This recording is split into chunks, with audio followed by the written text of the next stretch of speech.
Welcome. Thank you for joining. I'm really excited to share with everyone a little bit about the North Carolina wreck diving trips. And this is my passion. This is something I've been doing for a long, long time, my favorite diving. And I hope that some of you have never been will decide to join us. And if you have been, that you'll come back. Let's see, we'll get started here and feel free to post questions in the chat or just speak up and we'll stop and then there's time for questions at the end. So what Dive Connections is offering this year is three-day weekends. We'll be diving June, August, and September, 3 really, really good months. I've had fabulous diving there all of those months. So there's really not one better than the other. It's a little bit warmer in August and September, but it's still fabulous in June. Let's see. Where's the next button? There we go. So where are we going? So if you have not been there, we go to Beaufort, North Carolina, and it's about a 5.5-hour drive from Charlottesville. It's near Morehead City. It's right out there on the peninsula of Cape Lookout. And Cape Lookout Shoals is just surrounded by wrecks, just like most of the Atlantic seaboard there. There's thousands of wrecks. And so this is the grouping of wrecks that we routinely dive. One of my favorites is at the very top of the list, the Caribbean Sea. And next to that is the Atlas. What I did is I starred the wrecks there that are our most commonly visited. And the Caribbean Sea and the Atlas, they're out east of Cape Lookout Shoals and extremely sharky. A lot of fun. Then we have the U-352 and the Shores, which are near each other, and those are a little deeper. If you're like me and also interested in history, the U-352 submarine is a really awesome dive to see. You can see the whole sub at least once, if not twice, in a dive. You can swim around it and kind of step back in time there. The Spar and the Aeolus are two dives to the southwest of Cape Lookout. They're often done together. The Aeolus is another favorite, full of sharks usually, and it has a lot of superstructure to swim through.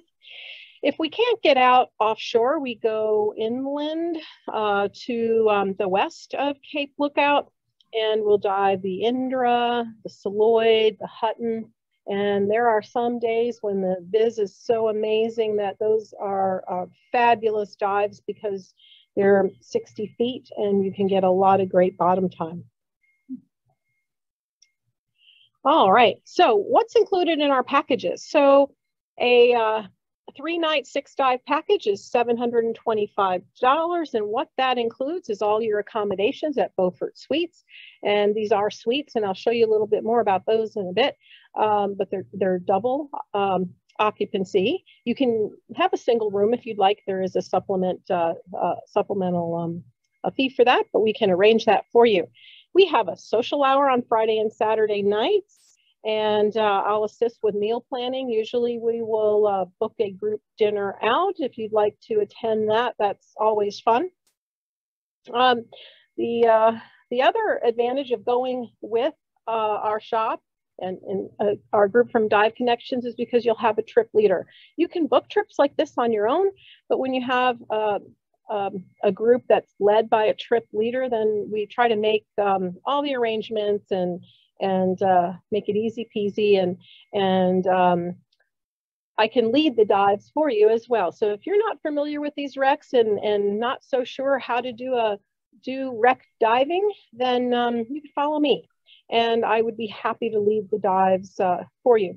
The crew on board the Outrageous 5 that we dive on is spectacular. I've been diving with them for years and years and years. They're fun, but also extremely safe. We provide snacks. There's water on board, and you can see some of the happy smiles that we always get when people see all the wonderful things that there are to see there. So yeah, so there's very little that is not included, but something to point out is transportation, as well as your gear, tanks, and weights. So you can rent gear ahead of time. You can also rent it at Discovery, and tanks and weights can be rented at Discovery. So those are not included. Tanks and weights are fairly, they're easy to rent and they're inexpensive. Tanks, you have a variety of sizes to choose from. And so we leave that up to you all for personal preference. So you can right size your tanks with based on your air consumption rates and your weight needs. So you can rent aluminums. You can also rent sometimes steel 100s. And they also have 120s for those who might need to take a little more gas with them. Here's a couple pictures from last year's trip. Phenomenal visibility, lots of sharks. The picture on the left was not mine, but the other two are, and that's a group of divers on the sub. That's Chris and Kathleen and a few students there in the middle on the U-352.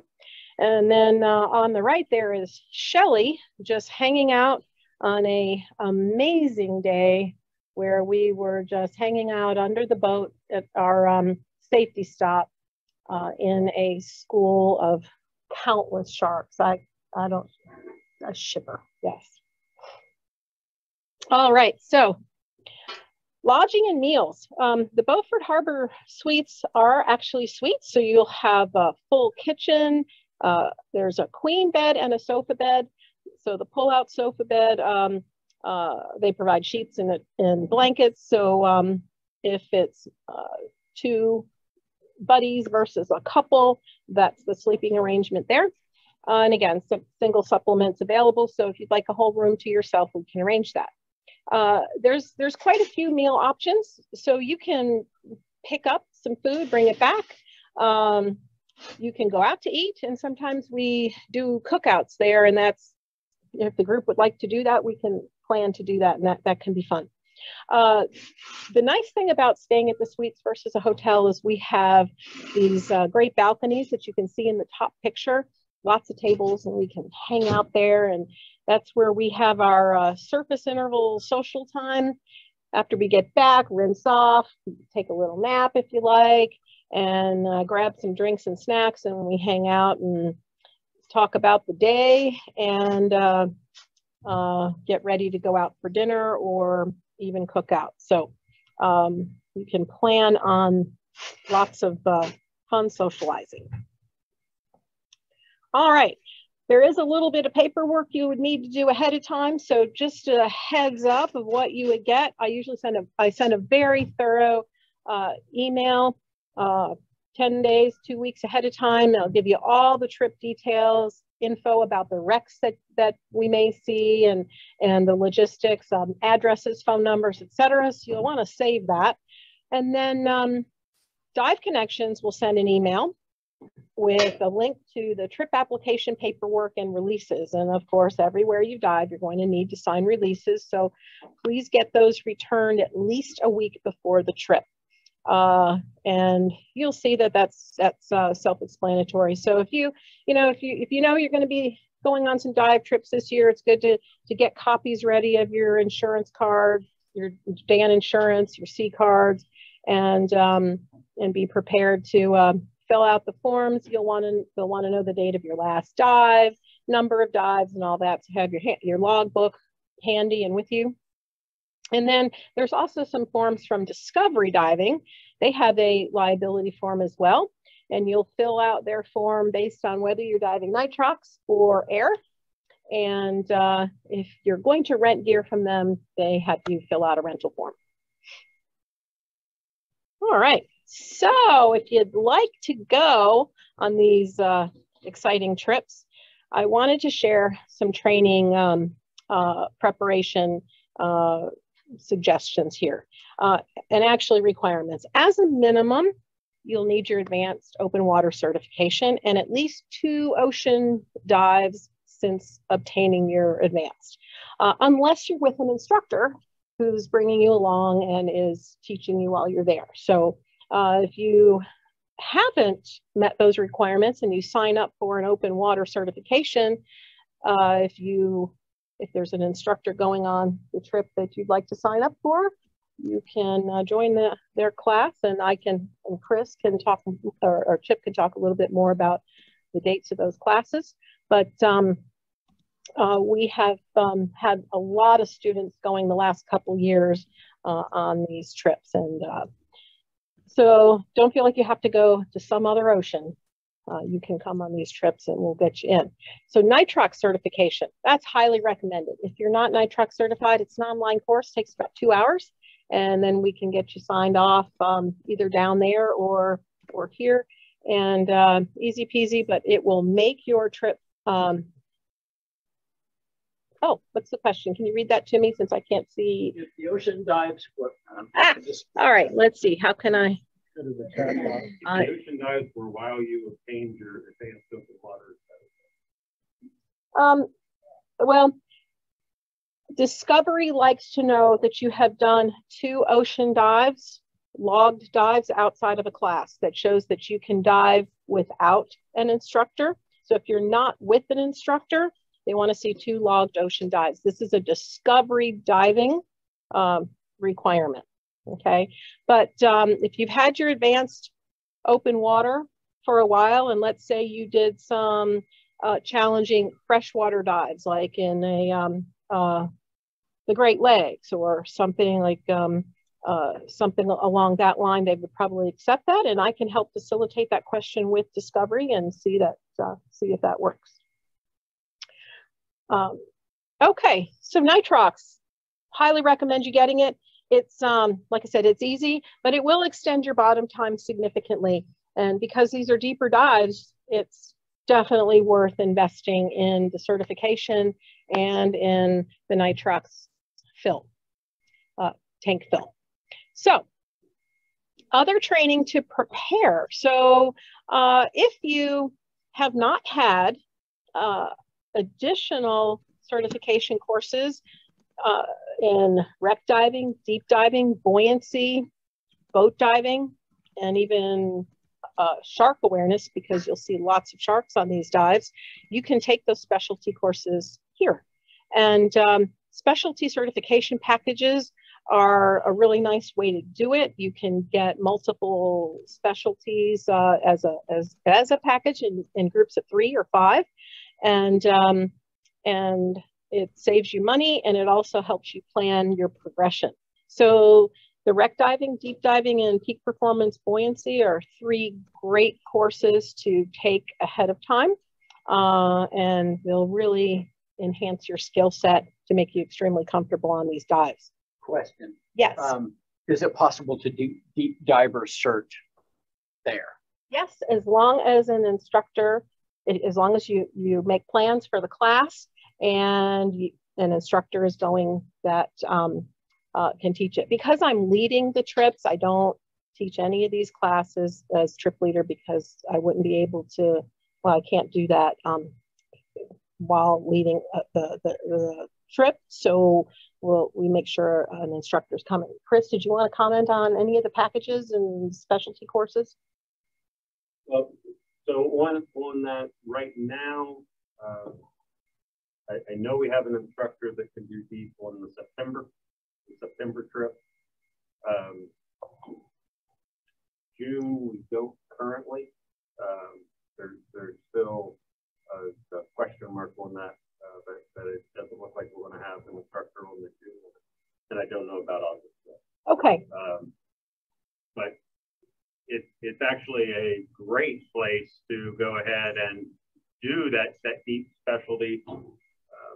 You know, a lot of times with the advanced class, we will go ahead and do the first dive of the, you can leave it up. First dive of the advanced class, the deep dive there at Lake Phoenix, which with the low visibility, the colder temperatures that we see in the bottom of the lake, it still lets us see what we need relative to the effects of pressure at depth and color change at depth. But to actually go out to, when we're doing the deep specialty, one of the key pieces of that is in a really controlled environment to be able to start to experience narcosis. And so the wrecks that we're doing here from 100, 110 feet give us a really great opportunity to be able to do that in a warmer environment. So even if we start the advanced and do that first dive of the deep specialty at Lake Phoenix, it's wonderful to finish it off on those. Some of the other specialties we really need to watch for. We can do them at the lake ahead of time, but to do training on the boat, because of the depth, we really have limited bottom time. So we really need to be careful what training we're doing on the trip itself, and to make sure that we have adequate time to perform the skills that we need and still let you actually enjoy the wreck and the sharks and everything that you're going a couple hours offshore to be able to see and enjoy. So if there is interest in any of that, call Dive Connections here. I'm happy to talk through what your interests are, what the options are, where we can get that coordinated and get something that works for everybody. Did that answer everyone's question on training options? I can't see the chat right now with this up. Can you see if there's any more questions? He said that a question that didn't realize he was a recent certified diver. All right. And with that, as I said, we can still do training. They want me to kill myself. Yes. Class ahead of these trips. We're going in June, we're going in August, we're going in September, and we'll have training at Lake Phoenix every month between now and the end of the trip. So even if it's a matter of targeting one of the later trips of August or September, I'm not getting the sound on the TV for some reason. Coordinate those that advanced training to get you down and Do you think the picture isn't showing? And one of the specialty courses that you could do completely at the lake, and I'd highly recommend it, is peak performance buoyancy, because that is one where working on trim and working on those buoyancy skills, doing those in a place where you can adjust weights more easily, etc., is do, and having excellent buoyancy on these dives is very helpful, and it helps conserve air as well. Okay, so please call and ask about these classes so that we can get you what you need to join these trips. All right, so again, some great skills to have that you would get through the specialty training is excellent buoyancy control, working on trim and weighting. And I say for the entire dive, because if you have not been below 60 feet and into the 100, 110 foot range, you don't want to be overweighted, because you'll feel very uncomfortable down at those depths if you're overweighted, and not only uncomfortable, it could be dangerous.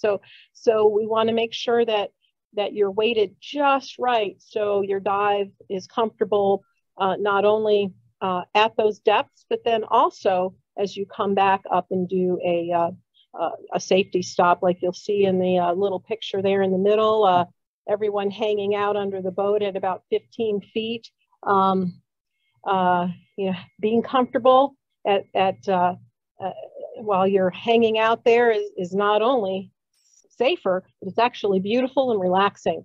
And then you can enjoy the fish that are coming by and relax. Other things to really think about for skills is computer knowledge. Get to know your computer well and how it works. I'll talk a little bit more about that, but knowing how to set it and how to read it, especially if you're new to diving, say nitrox, or to doing repetitive deeper dives. Rigging for wreck diving is a little different than rigging for a dive. Out on a reef, you want to be very careful you don't have anything hanging in a way that could get caught on the wreck. Deploying an SMB or a DSMB, that's a good skill to have. And gas management, calculating your gas needs and right sizing your cylinders, very helpful for planning to get the most out of your dives. Working on navigation. So we navigate a few different ways down there, depending on the wreck and the current situation and the visibility. And to help us with navigation is running a reel. And running a reel can actually be a little more challenging than you may think when you look at a reel. So it's a good thing to practice whenever you can before getting there. What's that? Yes, diver days. We'll talk a little more about that too. Great opportunity. All right. So I'm going to go through some other preparation ideas, and I hope you don't mind. I used your picture here. So this is warm water wreck diving. A lot of people don't realize that this is warm water. This is the Gulf Stream that's coming in close enough to shore to bathe these wrecks in just clouds of fish and therefore sharks and tropical fish and rays, etc. So you're going to see a lot because it's nice warm water diving, unlike off of Hatteras, where the water's very cold routinely. Even throughout the year, it never gets up into above the mid 70s, and right now it's still in the high 50s. So, in June, I'd recommend a 3 to 5 mil. If you tend to get cold easy, a 5 mil. A vest, a beanie, or a hood is so helpful. You can wear a thinner suit with a hood or a beanie and be very comfortable, much more comfortable than wearing a thick suit without some head protection. In July through September, those are the warmest months, and a 1 to 3 mil is usually fine. I often wear a little beanie with that, like a thin neoprene beanie. I see people in shorties and sometimes people in just a bathing suit. So very warm. Sun protection. It's sunny. It's not like Florida sunny, but you'd be surprised how with all the reflection off the water and sitting out in the boat, especially up on the top deck, sunscreen is necessary. And I like to put in a plug for using reef safe sunscreen because there are corals there. There's a lot of animal life there and invertebrates. And so let's do our part to protect them here as well as in the reefs on the traditional coral reefs. And then hat and shades. And I say sun protection because you don't want to put yourself at risk for heat stroke and other problems due to the sun.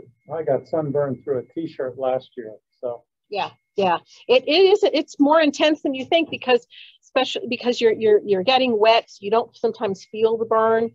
And people come back more burned than they expected to. So I just like to warn you. All right, seasickness.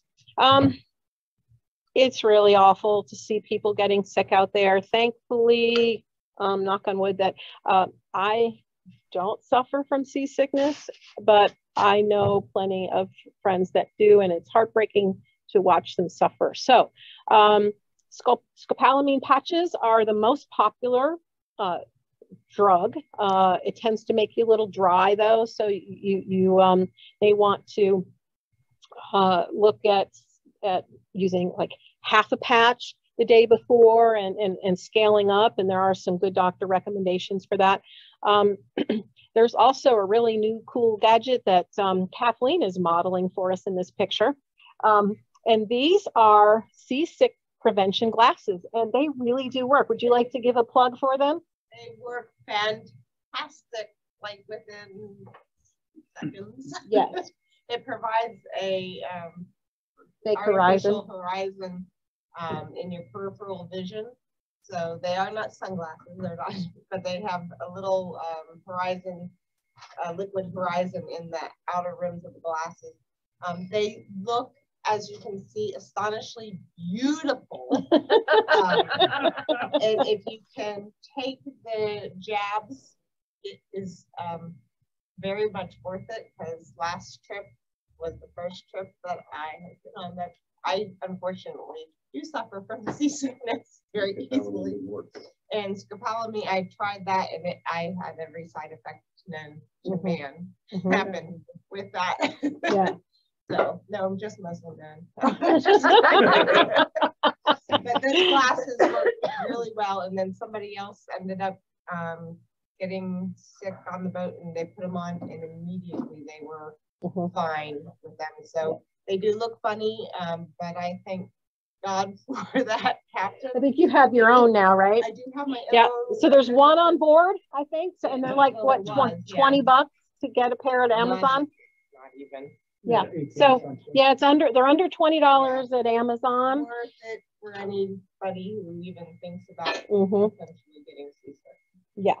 So there you go. I actually didn't know they existed until about 2 years ago. So also the only thing, Jesse last year had them as well. It's the only seasickness remedy I've ever seen for somebody to start feeling better while they were still on the boat. Yeah. So he didn't have to wait till he got back to shore or anything, and it wasn't a matter of preventative. He actually started feeling better when he put them on. Yeah, I think you did too. Yeah, yeah. It's a miracle. It's a miracle. So, yeah. All right. So there you go. All right.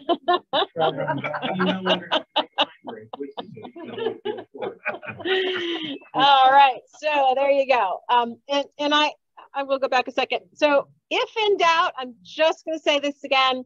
If in doubt, prepare, because you've invested a lot of time and money in the trip, and those glasses and even some of the like Dramamine or scopolamine, if you start enough ahead of time and you're not one that is bothered by some of their side effects, it's worth it to be prepared. Okay, some other preparation regarding buoyancy and weighting. Know your BC well. So you'll want to be able to make adjustments in all the positions that you can be in. That's vertical as you're descending and ascending, horizontal, okay, and sometimes head down if you're trying to swim down in through a little swim through, etc. Knowing where your additional dump valves are, etc., is very helpful. Weighting, again, if you're properly weighted at the surface, meaning not heavy going in, you'll be able to easily navigate around hazards just by breath control. And this will help you conserve gas, and it'll allow you to ascend safely and do a very safe, comfortable safety stop at the end. I just want to also bring to your attention that cylinder selection is something to think about. Most folks who have learned with aluminum 80s and have not had an opportunity to dive with anything else. But if you tend to need a lot of weight, you may want to consider renting something like a high pressure steel 100. It adds a lot of weight to your rig and allows you to take some weight off of your rig elsewhere. And it's something worth considering to distribute your weights on you differently for trim. And it's helpful going from fresh to salt water, especially if you, like I said, tend to need to carry more weight than others. So try renting something different than an aluminum 80 and see how it meets your needs. The reason a high pressure steel 100 or even 120s is something to consider is because if you tend to use a lot of air, we're going down below 100 feet. If you've been diving at 40 to 60 feet and going through air fairly quickly there, you're going to use it even faster at 100, and you want to maximize your dive time. Question about that. If we use something like a steel tanker, would there be an opportunity while down there to do a buoyancy check? Because they're leaving very early in the morning. Right. It's a little difficult to do it there because there's only the marina and it's not really conducive to that. But if you wanted to try that, you could get there early enough the day before that there is a place called Radio Island that is not a far drive, and that's where dive training is done all the time. You could rent the tank and take it over there and check it out. All right, accessories and rigging. So you will probably need a little more gear here than you do on a traditional dive. So we like to be conscious of where you have everything located on you and how it's arranged. So you don't end up looking like this guy and keep everything. We do know one diver though, he does look kind of like this. He's one of the crew, and I don't know that there's room to attach one other thing, but he's awesome and he knows where everything is. He's got his fishing bucket and his nets and his reels and blah blah blah. But the trick is he knows where everything is, and it's in the most ergonomic location, so it won't get caught on things, and he has access to it. So that's what you want to do, is figure out where's the best place to put your stuff on your rig so that you can access it, but that it's not going to get caught on things. Okay, so No. This is nobody we know. Bringing it all from upstairs down. This was somebody trained elsewhere, not here. Your car. I just assumed that's how we get to the car. I'm mentioning the marker buoys again. This is something, if you don't have one, or you've heard of it, or maybe you have one but you just haven't played with it in a while. This is something that they don't require, but I like to require it for our group, because if you were to need to come up away from the boat, we're out in the open ocean where even 2 to 3 foot swells can make your little head hard to see. So having a buoy that you can hold up and wave at the surface is really, really helpful. The difference between an SMB and a DSMB, both are okay for this application. And if you haven't practiced with one, you can join us at a diver day and we can work through that. And you would also get exposure to that in advanced training and like a deep and rec. Okay, you would need some kind of a spool for your marker buoy, and a spool and a clip. So those are available here, and you have many different choices. Reels are awesome for navigation. I run one regularly. I often dive with it. Well, I dive with at least one, but sometimes 2, depending on which wreck. But sometimes, just for the peace of mind, to make it easy, if the viz is, you know, a little lower than average, I'll run a reel and swim along with the line paying out, and we've got the peace of mind of knowing that I can easily find my way back, especially if people are following me, and that's very helpful on wrecks that are broken up a little bit more, where your visual navigation might be more challenging, you know, because some of these pieces of metal might look the same, and you may get confused. Are you recommending carrying both a spool for the DSMB and a reel? Right. Deploying a reel for an SMB can be challenging. Okay. Mm-hmm. Yeah. So a reel is best used for navigation, and a little spool with your marker buoy is most appropriate. If you're choosing one, have the finger spool with you so that you could use it either way. Right, right. But you wouldn't use your finger spool for navigating. something to cut lines with. So a line cutter, a scissors, a knife. These are wrecks that people fish on. So sometimes there's fishing line.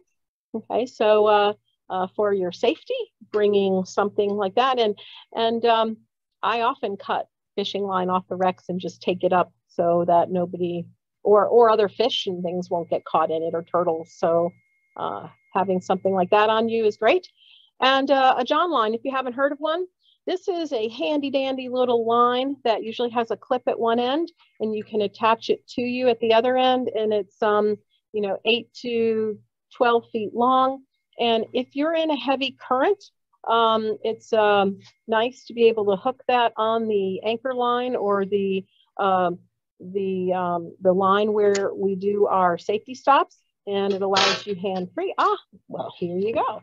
This is a pouch that they come in, and this line is attached to the pouch. The pouch is attached to your rig, and then you can take this hook, and if this was the anchor line that we're ascending and descending, you can hook it on and it will hold you right there.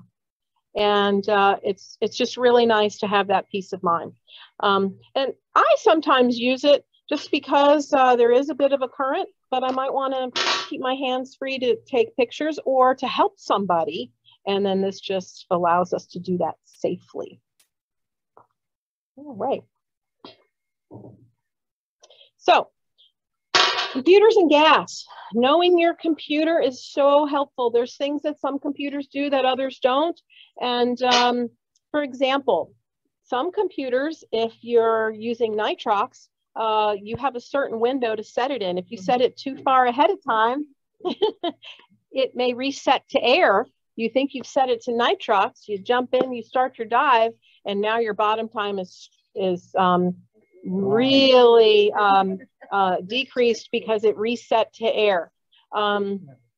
So also knowing what is going to show on your computer if you've exceeded your no decompression limit for some reason. Okay, what is your ceiling? Do you now have a mandatory stop versus a safety stop? Okay, and how can you tell when it's all clear that you have met your decompression obligation if you accidentally went into a decompression dive? Also gas management. Some computers will help you calculate your SAC rate on various dives so that you can then determine what's the right size cylinder for various dives. If you have a pretty high air consumption rate, that will be your air supply will be your limiting factor on a dive. So you may want to upsize your cylinder from an 80 to maybe 100 or a 120. And then based on your air consumption, determining how far you're going to go. Some of these wrecks are big, and you may be ambitious and want to see the whole thing, but you may just not have the air supply to do that. So making a plan based on your gas consumption rates, and also who your buddy is. You got to stay with your buddy. So if you use more air than your buddy, you may want a bigger cylinder. You may want a different buddy. and so sometimes if there's people who come without their own buddies, without a partner, I try to help match people up based on their air consumption rates and what they want to do down there, so that they're more well matched and nobody feels cheated by having to come back early because their buddy went through their air so fast. So we try to match people up appropriately. All right, so where can you get some of this training? Well, Bubbles and Brews. So before each trip to Beaufort, we go to Diver Day at Lake Phoenix, and I will be doing some rec prep clinics, and these are not official specialty courses. What I try to do is give people some exposure to running reels, to working with buoys and lines and things. And I think folks sometimes gain a real appreciation for how much more challenging it is than they might have thought. And then they can decide on what other classes they might want to do so that they can work on those skills. I also help with rigging and making suggestions, and all of that in the context of how to help you get ready to join these awesome dives. So again, specialty classes, call the shop and see what they got going on schedule-wise. All right, so what to expect when we're there. So now you're all ready, you've done all of the prep work, and we are at Discovery Diving. So we get there the night before. So these trips are Friday, Saturday, Sunday diving, so 3 days of diving. So we'll get there Thursday night. The dive shop closes at 9 p.m. So it's really helpful to get there before 9. If you can't, I work with you and I'll get your key, et cetera, and help facilitate. But you'll have to have a C card, hand that over. If you've got a nitrox card, you'll need that.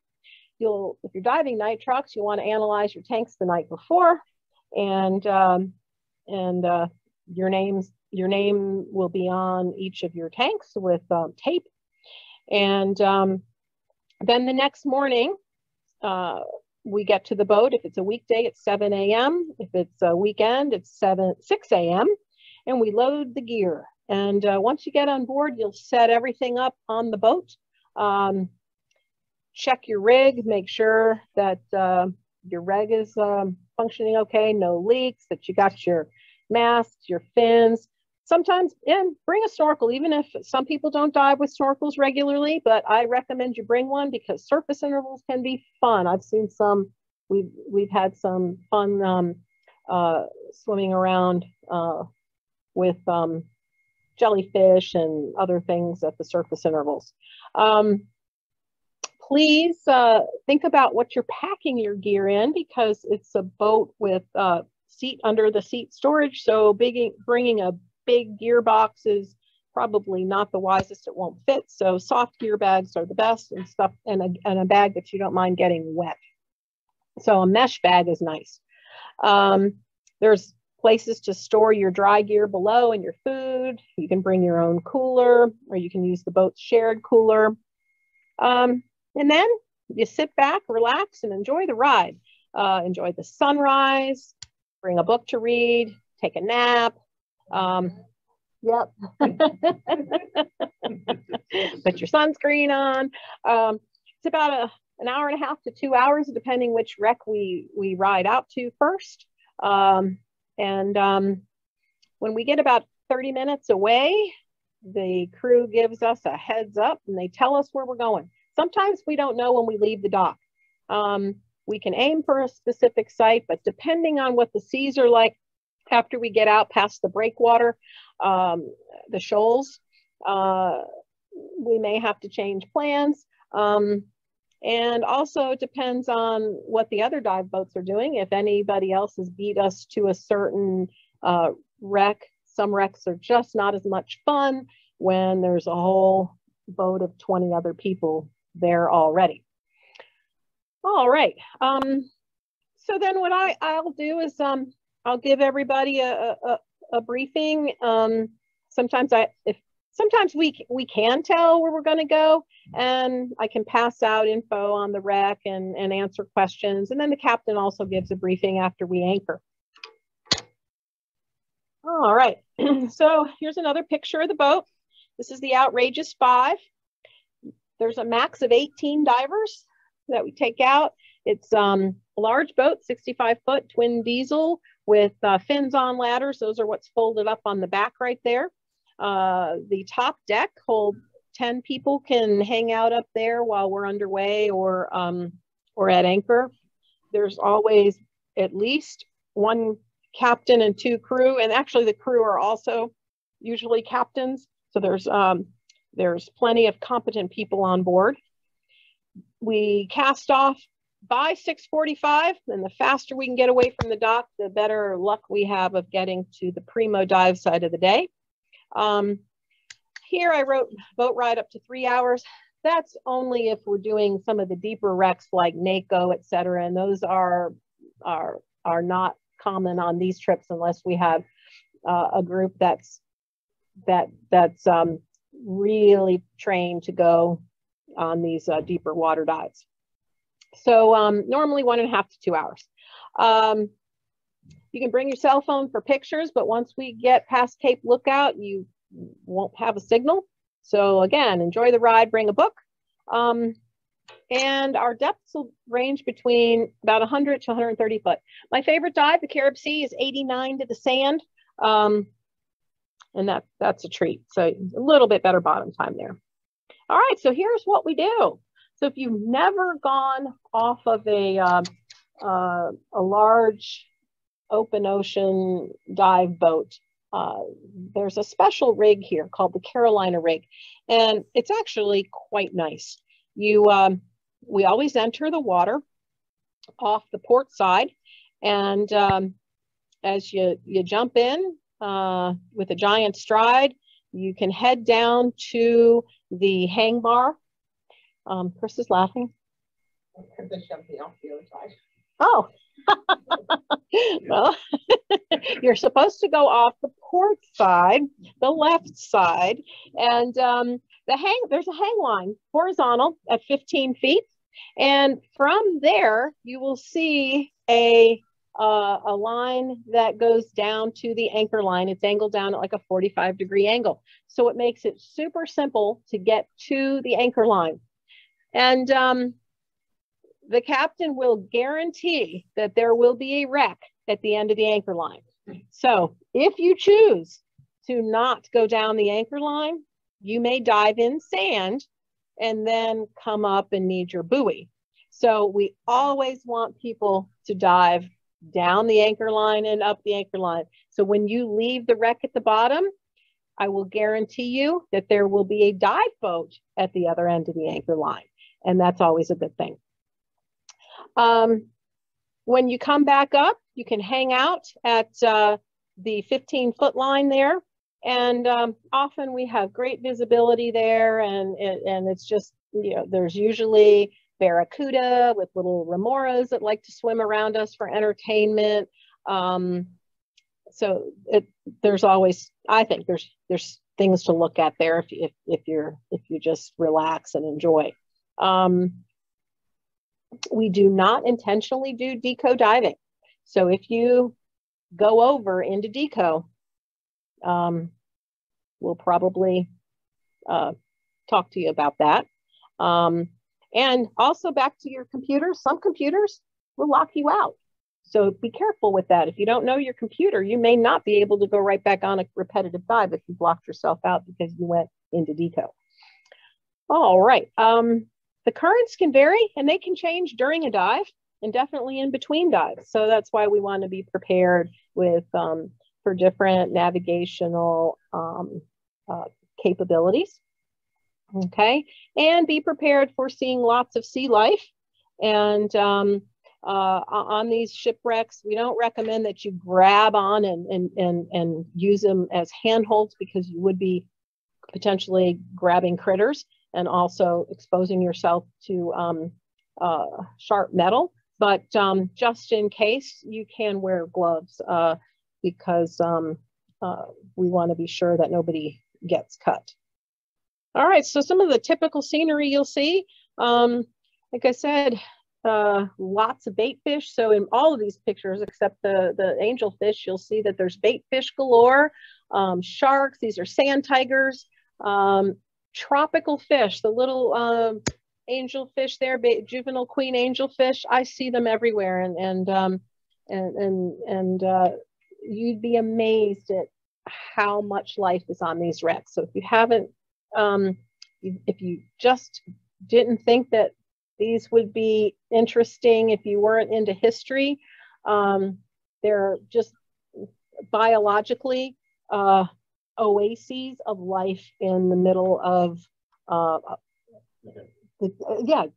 there's vast sand and then these wrecks with just teeming with life. So I like to tell people that you will experience something as close to a National Geographic moment on some of these dives. You'll be swimming through bait balls, and then a shark will just lazily swim through, or a big stingray or a manta ray. And if you look closely, you'll see so many small, beautiful critters that you just won't know what to look at first. It's that amazing, I think. Do you agree? Yeah. Yep. I've seen both of those. So even if the visibility isn't 100 foot, like on the sub in that picture, you can go into macro mode and look closely, and you're going to see hard corals, sea fans, blennies, stonefish, morays. There's just so much. So you won't be bored either way. The reason the visibility is reduced is because there's so many bait fish right. that you actually can't see through all of the fish in the water to actually see more than a few feet beyond you. It is clear Caribbean water that we're diving in up there, but it is amazing how much biomass you can have around the drone. So one of the last dives of last season, I was diving with Shelly, my buddy there for that weekend, and we were on the Carib Sea, and there were so many bait fish that we were just all of a sudden enveloped in this cloud of fish, and it got dark and we could not see each other, and we were maybe 10 feet apart, and we had to really like wait, be patient, and figure out and get reoriented because we couldn't see anything. It was that dense. And you usually only see bait balls that big in places like this or on the Discovery Channel. It's not a typical like Caribbean reef kind of thing. So really amazing. And I've got some video of another time. It's not in this presentation. It's not the best video I've ever taken, but it was one of the best moments where I was at the Carib Sea, and again, all this bait, and then all of a sudden this big shadow, and it was a manta, sea devil, that just came out of nowhere and swam right over our heads, and we could have actually touched it. That was from the Sasquatch? Yes. Yeah. It was amazing. So you never know what you're going to see. That was a big manta ray. Yes, huge, huge. All right. So what do we do after diving? We unload, rinse. There's freshwater rinse stations there. We go back to the suites. People usually get cleaned up. So we get back to the dock usually about 3 o'clock. So we'll have our social hour 5:30, so we can gather on the deck around we have, like I said, the tables there. You can bring some drinks and some snacks, and then dinner. I try to make plans ahead of time depending on the size group. I usually ask the night before, and then I'll make some reservations if possible. Sometimes we can make reservations, sometimes not. Sometimes I just have to leave the social hour while y'all are socializing and run down to the restaurant and be there first when they open to get a table, which I do not mind doing. But we will facilitate having some nice meals out. And yes, nobody seems to have trouble watching the alcohol while I'm gone. All right, we do want to encourage everyone then to get back to the dive shop before 9, get your tanks analyzed and be all set. And because the next morning does come pretty early, you're going to have to get up and back to the dock by 6 o'clock. Okay.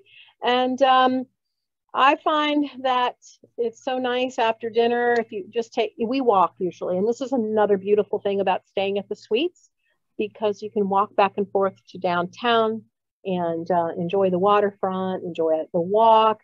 There's some scenic stuff down there you can walk to. It's beautiful. It's absolutely stunning. Stunning. I love it down there. All right. Now, what happens? Plan B. Options are sometimes needed.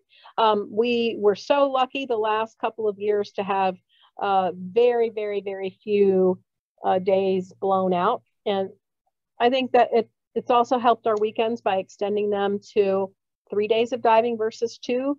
because the weather can change. And so if we get blown out, meaning the winds are too high one day, we usually get a minimum of 2 days of diving in. So what else is there to do?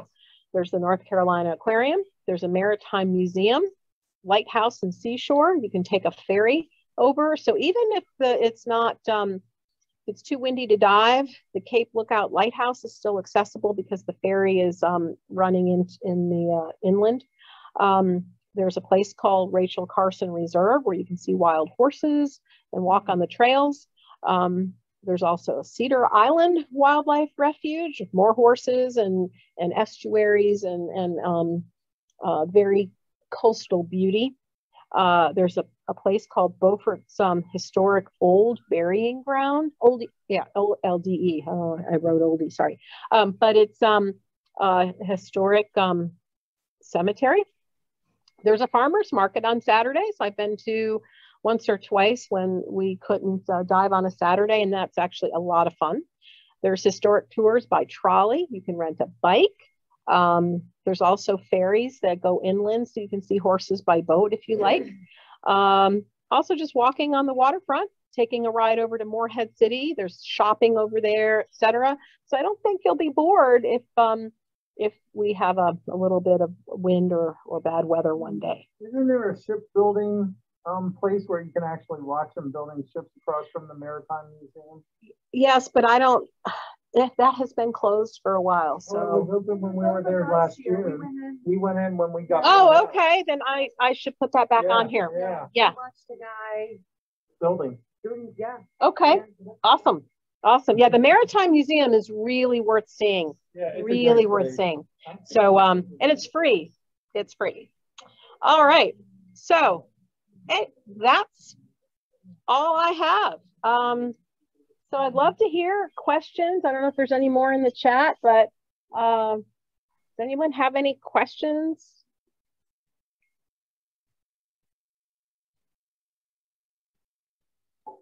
Hey, Brian, it's been ages. Haven't seen you in so long. Thanks for joining. You going to come again this year? Did you see I'll definitely picture? I'll definitely be Outer Banks diving. Yeah. Okay. Did you see there's a picture of you in here? Yes. Good. All right. Does anybody have any questions? Is there anything more in the chat, Chris? Not yet. Okay. Again, just have them unmute their mic. Yeah, please unmute. And what size or type of tank do most people use? most people are using aluminum 80. So the question is, what size tank? Most people use aluminum 80s. I personally dive with hundreds, the high pressure 100s, a little bit for the weight, but also just in case I need to help someone, I have extra gas with me. Yeah, that's the excuse I use too.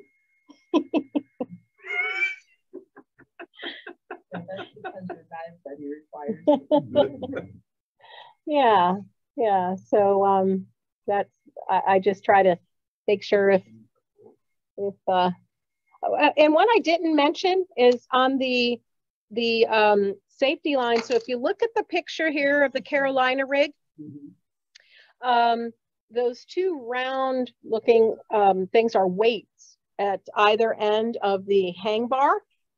And on the furthest aft one, the one closest to the stern, is a second, it's an extra regulator, okay, with a long hose coming from the boat. So if you found yourself a little short on air for your safety stop, you don't have to cut your safety stop short. You could use that. But don't plan it into your dive. No. When you talk about weights on the ends of that line, on the safety line. Are they weights that can be used if you find out that you're no, they're big weights that are tied on. That's to keep. Hold it at 15 foot. Right. Okay. Yeah.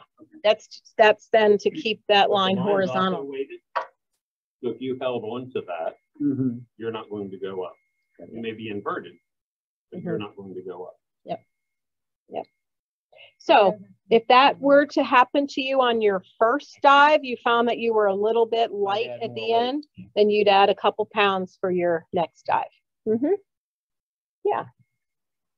Who else? Anybody else have any questions? So happy that you all joined. I don't know. I see Mikhail there. Thanks, Mikhail. Doug, I don't know who you are. Glad you joined.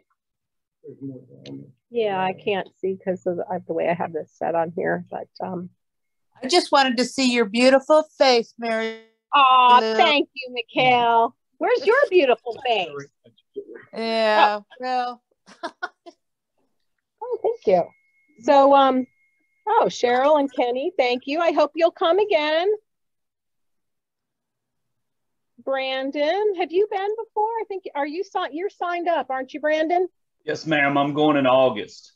Excellent. Excellent. Have you ever been out there?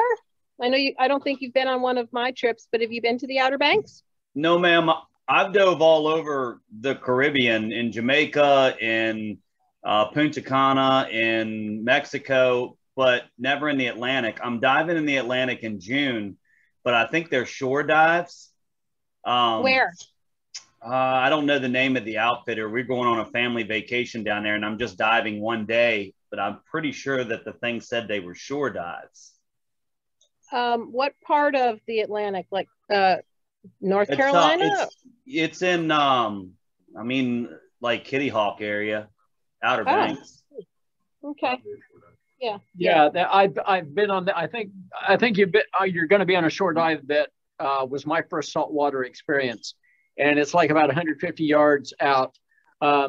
Visibility on that dive, if my buddy hadn't had yellow fins, I'd never have seen him. So it's a mixed bag. Sometimes it's better though. I'm That's good experience though. Oh yeah. Yeah. Yeah. And just remember, all of my other dives were in the Caribbean, so of course my visibility is really good. Yeah. So that'll. Don't let that dive though. If you find the viz is not what you're used to, don't let that deter you, because once you get further offshore into the Gulf Stream waters where these wrecks off of Beaufort are, the visibility improves dramatically. So yeah. So Brooke and my first dive in Beaufort was 2 years ago, and we had just about 100 foot of visibility. Yeah. It was unbelievable. Yeah. Well, the pictures, most of the pictures you've seen in here, I've taken, and like the picture of the boat coming up there. I mean, it's like Caribbean waters. What often makes the viz appear to be not as great as, like Chris said, it's the fish and the stuff in the water, and sometimes the particulates that are in the water it's actually from spawning creatures. So it's a lot of like organic matter from all the life that's in there, which, it's eggs and things, from critter love. Yeah. All right. So happy to have you signed up, Brandon. Thanks for speaking up. Doug, have you been before?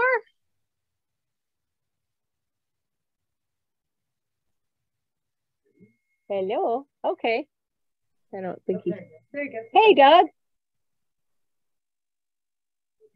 Maybe. Can you hear me?